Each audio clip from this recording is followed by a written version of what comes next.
بسم الله الحمد لله رب العالمين والصلاة والسلام على أشرف الأنبياء والمرسلين نبينا محمد وعلى آله وصحبه أجمعين أما بعد إن شاء الله تعالى وحين نسوي شيئا بلوغي بش رمضان بركة سنيد كلموين كوبا وكسابسا رمضان كي أحكام تيسا iyo qaabkii looga faa'iideysan lahaa iyo waxyaalihii ay bishu mudnayd in laga ilaaliyo inuu ka hadli doona insha Allah taala kolba wixii ilaahina waafajiyay si kooban oo urursan fadhiyo kala duwan oo isdaba jooga insha Allah taala fadhiga maanta waxaynu ku bilaabaynaa insha Allah taala soonku waa bisha sagaalaad ee kamida bilaha muslimiinta ee dhaxdhacda bisha Shacbaan iyo bisha Shawaal u dhaxaysa biijmaac muslimiin bisha ayada Ilaahay subhanahu wa ta'ala bil barakaysan buu ka yeelay quraanka lagu sheegay quraanka la dajiyay subhanahu alayhi salatu wassalaam wuxuu ku magacaabay shahru sabri bishi sabrka iyo dulqaadka iyo gegsiga ee laga sabri lahaa xumaanta iyo waxyaabaha soonka dhaawaca ama buriya ama dhibaatada u geysta culimadu waxay yiraahdaan bishu soon waxa weeye waxa laga xasilayaa oo laga sariiganayaa waxyaabaha aan aadamaha ku wacnayn bisha gudaheeda iyo bilaha kaleba soomkuna waa al-imsaaku wal kaffu عن الحركة السلكيسو صلاتنا والحركة dhaqdhaqaaq khayr leh ayaa salaada ayada lagu tilmaamay soonkuna ka gaabsi iyo xasilooni laga xasilo waxyaabaha xunxun ee baan ayaa lagu tilmaamay maadaama salaaduna ay dhaqdhaqaaq iyo xarakat tahay soonkuna uu yahay xanibaad iyo xasilooni iyo deganaansho aad nafta xabisayso ka xabisayso xumaha ayaa rabbi subhanahu wa ta'ala quraanka dhowrka meelood isku laray salaada iyo soonka واستعينوا بالصبر والصلاة وإنها لكبيرة إلا على الخاشعين يا أيها الذين آمنوا استعينوا بالصبر والصلاة إن الله مع الصابرين إذن صلاة مركة خير كدو دقاقيسا صونكنا حمها أياد نفتك حنبيسا ساسا لويري بشي شهر الصبر اللوغو مقعابي إنه سومي وإنه دباتدو كما جيرتو دباتدو وحيكاتي مادا إنان صونكي إلالين وإنه دوري وإنه نبي عليه الصلاة والسلام حديث كي قدسها وحو إلهي كيري يدعو طعامه وشرابه وشهوته من أجلي روح مسلم كي سومية وحو كتغيا راشينكي يا عبيتانكي يا وحي نفتي سربتي بو كتغيا من أجلي أنا قدرتي بو كتغيا مركا وحال الدون يا روح مسلم كا إن بشهر رمضان وكفقاده وحياب حوران حلال وأها عنتوينكي راشين مدي cabitaanadii galmadii iyo kaftanka qaarkii waxyaabo horaan bambax iyo xalaal ahaa buu ka soomayaa wixii horaan xaraan ka ahaana bisha ramadaan uu sii adkaanaya waa ka sii daraya oo waxa la doonayaa bisha ramadaan inay ka duwanaato bilaha kale nabigu calayhi salaatu wasalaam waa kii yidhi haddii maalinkii soonkiina la gaadho soontaan muslimiinay ruuxa muslimka ah falaa yarfath walaa yajhal ha iska ilaaliyo hadduu ruux la dagaalamo ama la murmo ama uu weerar ku soo qaado waan soomanay ha yidhaahdo maalinka ramadaan ama bisha soon waa inay bilaha ka duwanaato maalinkaad sooman tahay waa in maalmaha kale uu ka duwan yahay jamaaca min as-salaf oo saxaabada iyo taabiciin bal waxay odhan jireen markaad soomayso waa inaad ka soonto afka ood ka soonto dhagaha ood ka soonto indhaha laga soomayayo waxaad iska ilaalinaysaa indhaha aad ka oga ba'aysaa waxyaabaha xunxun aad ku eegto awraadka muslimiinta aad ku eegto meelaan la rabin aad ku fiiriso ishaadu waa inay soonto ka soonto daymada iyo eegmada aan banaanay dhagahadu waa inay soomaan oo ka soomaan xumo inaad ku dhagaysato hees iyo music aad ku dhagaysato dad sirtooda iyo hadalkooda aad ku dhagaysato aan raalli ka ahayn ama aan lagu ogolayn dhagtaadu ayadna waa inay ka soonto xumaha afku waa inuu soomo iyo carabku oo uu ka soomo beenta cantarabaqashka namiimada rufyaannimada laqwiga iyo waxaan loo baahnay waa inuu ka soomo cuntadii iyo cabitaanadii iyo waxyaabihii kale sharcigu uu diiday meel walba ruuxa muslimka la doonaya inuu ka soomo oo uu ilaaliyo ولذلك السلف كما كبش رمضان لقارو لبا قيبود بي قيبسمي جيرين سي او الاليان صونكودا iyo dhagahooda iyo afkooda iyo adinkooda ishooda u dhowraan جماعه من السلف رمضان ba haduu galo waxay sameyn jireen masaajid ay ku urursan jireen masaajida ayay gali jireen oo dhex fadhiisan jireen ilaa ay ka afurayaan kama soo bixi jireen say u ilaaliyaan ishooda iyo dhagahooda iyo afkooda soonkooda u dhowraan hadda dhibaato dhacday oo masaajid ma jirtay ruuxa muslimka waa inuu aad iyo aad isu ilaaliyo isu dhowro jamaaca minhumna waxay sameyn jireen gurigay ku urursan jireen soonba hadii la gaaro aadaan iyo salaad jamaaca inuu soo baxa mooyeen mana soo bixi jirin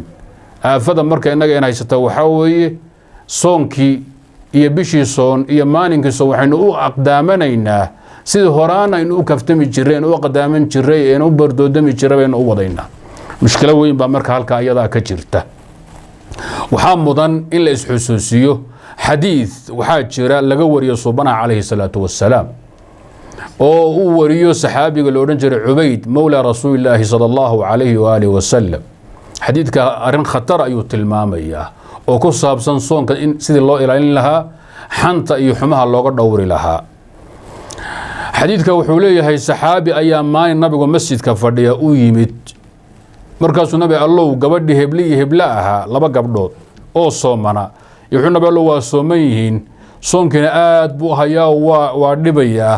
waana xilli kulul oo qoraxdu kulushahay oon dartii baan ka baqayaa inay la suuxaan nabigu waa ka aamusay saxaabigu waa isayn waayo mar labaad buu hadalka soo celiyay nabi allow hebli heblo soon waa sooman yihiin milic iyo culays badanna waa jiraa inay suuxaan ay doorsoon baan ka baqayaa nabi allow waa ku celiyay nabigu waa ka aamusay markii labaad gadaasheedii ay wuxuu yiri igu yeedhay hebli heblo waa loo yeedhay nabiga u yimaadeen nabigu weel buu codsaday sidoo xadiidku tilmaamayo weel weyn buu la ii keeno weelkii baa loo keenay weelkii nabigu wuxuu ku mataga heblay ku matag tii u horeysay buu ku matag weelkii bay ku matagtay waxay ka buuxisay malax iyo dhiig iyo hilib carun ah oo qurun ay ka buuxisay kala badh bay geysay tii labaad buu nabigu haddana ku matag ayadna intii in leeg weelkii intii ka dhimanad buu waxay ka buuxisay malax iyo dhiig iyo hilib uray bay ka buuxisay markaasuu nabigu calayhi salaam markay saxaabada isku naxeen ayaguna dumarka yaabeen iyo nabigu wuxuu yiri labadan gabdhood saamata amma ahalla Allah lahuma wa aftarata